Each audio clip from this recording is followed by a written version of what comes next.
we have Shiven in South Africa. Shiven, you want to give a quick intro? Thanks, Ned. So I'm Shiven Moodley, based out in South Africa, currently a macro strategist and portfolio manager at ELA Asset Management. And we focus primarily on alternative investments, decentralized finance in the financial services sector. At a new startup, everyone thinks that new startups always have the latest tech and we have the most customers. What's the reality? What is the reality of how your business, and you talked a little bit about decentralized finance as well. Give us that overview, because what do your customers want? Like, we're all customers of one, but we are in kind of generic cohorts, mass retail, mass affluent. It'd be great to hear from your point of view there. That's true. I mean, startup culture is... Oh no. Again, it's... we lost you for 1 second, Shiven. We can edit that. Carry on. No problem. So startup culture, I'll just start from the beginning there. So startup culture is exactly how we picture it. We're wearing hoodies and we're walking in and we're up and about. But the primary goal is obviously for our clients that are sort of are trying to understand decentralized finance and how crypto market is sort of changing the way we look at investments, how tokenization is sort of the way we're looking at investment as well. And being in South Africa, particularly, there's a lot of inefficiencies in the market compared to Belgium and Canada.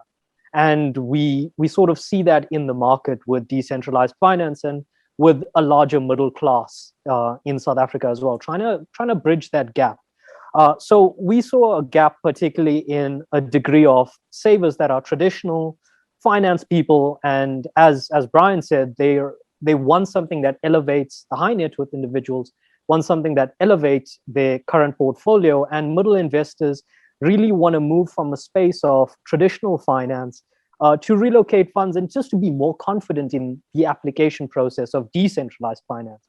And that's from the saver's point of view. And from the borrower's point of view, they're looking to get away from, okay, 100%. So just there. So as Brian mentioned, they're trying to elevate their client's portfolio with AI and tech as well. And that's what we're also trying to incorporate for our clients with third-party sources and sort of new AI tech that as we start developing and sourcing internally as well. But we're trying to just bridge that gap between the borrowers borrowers trying to understand decentralized application of finance with stable coins and how we can interact stable coins with sort of our Reserve Bank policy to either move money abroad, also make it easier to raise capital within the country for startups like ourselves as well. Sort of to bridge that gap. But quality of service is a priority across the board. I think whether wealth management and investment banking, quality service will be just a priority in all sort of business. And being a startup as well, that's key for us as driving business, especially new business. Yeah, I think we have to be on this path to make people better investors. There's my co-founder's working on something called predictive planning, and he likens it to the game of Go. In the game of Go, you've only got kind of two moves. You can move here or here. It's the same with money. In theory, you can only really spend or save it. I mean, I know it's more complex, yet we continually get it wrong. It's fascinating. There's only two moves, spend it or save it, yet we get it wrong all the time. I mean, Shiven, how do you see it? Like, when you think about that strategy, obviously there's this whole new alternative investment side, but this idea of the inefficiencies that are there, do you think that the startups are curing them, or as Brian said, are we still stuck trying to work out what is the right, how we merge the data sets?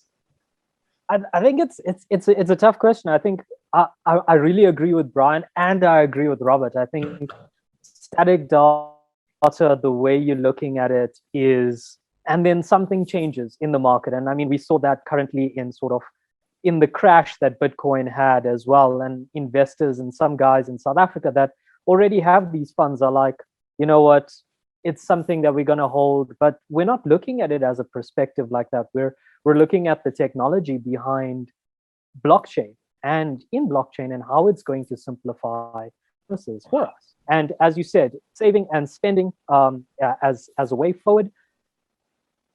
It's 100%. I was actually chatting to, as a millennial myself, I pride myself on as being a millennial. And I was chatting to someone, and they're sort of in that space in life where they have the degree and now they're buying a property. And I'm like, have you ever thought about saving, renting for a little while, building enough capital and having sort of an investment saving? And they don't really think the longer aspect of it and diversifying their portfolio.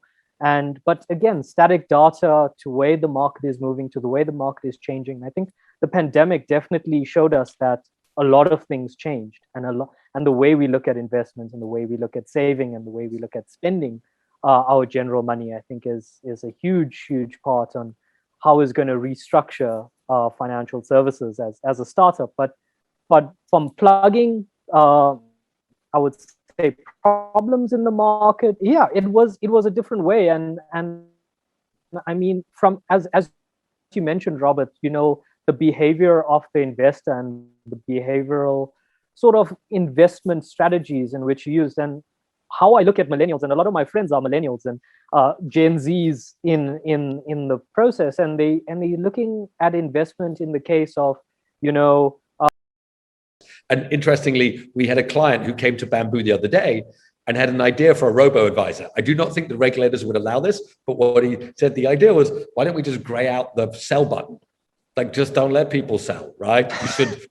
The portfolio should be Warren Buffett. Warren Buffett doesn't sell, right? It's not a secret strategy. Just don't sell. It might not be. But Shiven, sorry, we lost you for a little bit there. So maybe coming back to you, I think as Robert said, the millennials are maybe unfairly taking some heat for how they've changed, because there's trading and investment clearly. And I don't think we want to stray into the whole GameStop craziness, because that's trading.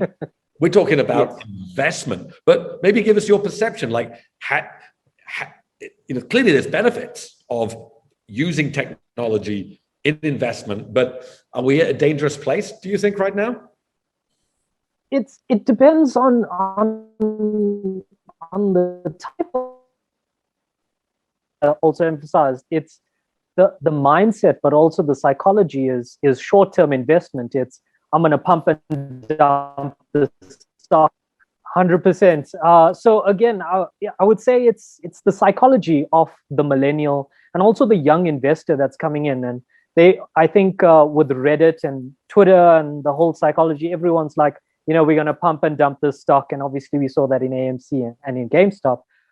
But in the alternative investment space, we saw guys in particularly South Africa that are trying to take advantage of the arbitrage in the difference in price. And that's what we're doing, particularly with AI and locking in future rates, and particularly with stablecoin. We tend to avoid the major cryptocurrencies and use stablecoin to take advantage of the arbitrage with AI and investment. And that's been successful for the guys that traditionally want to be in the crypto market, but also following regulation and sort of the investment allowance under the South African Reserve Bank to take advantage of these, I would say, small income and risk-free alphas in the market as well. But again, primarily we've seen, and as sort of a millennial, it's the mindset, it's the traditional, it's, I would say, Warren Buffett. I had a gentleman that come in the other day and he said, you know what, my portfolio, I want it to be like Warren Buffett. Fundamental analysis, and that's how I want to look at it. And he's using the right method, and it's the long-term investment and the long-term strategy, because he's a young guy. But again, some guys, the millennials, just want a quick buck, and that's obviously quick in and out in the market, and obviously following the Twitter and news headlines give you sort of that pump and dump psychology. We're coming towards the end of the panel. Maybe give a minute or two to give maybe just a summary, like where are we in the whole changing of digital wealth? What is the summary? What's your kind of thoughts of where we are now and where we're going in the next 5 to 10 years? But what do you see in the next 10, 20, 30 years from your vantage point? I think just regarding, I think, financial services and just being in the industry in financial services, in the last 5 years, it's changed drastically, particularly in the treasury space. And I think in the next 5 to 10 years, we're going to see what a ease of transaction across the board. But also, I think with central bank coins coming into play, it's also gonna shake a few branches, because obviously with privacy settings and the central bank knowing exactly where your money is going as just an individual, I think privacy will be a huge dilemma coming into the future of particularly alternative coins or any coin in that sort of sense. But definitely blockchain is here to stay from our point of view, and financial services is, hopefully we can adapt it in a way that is going to streamline payments and streamline treasury as a whole. So definitely the future is looking bright, and hopefully I can see Brian as well as Robert in the next 5 to 10 years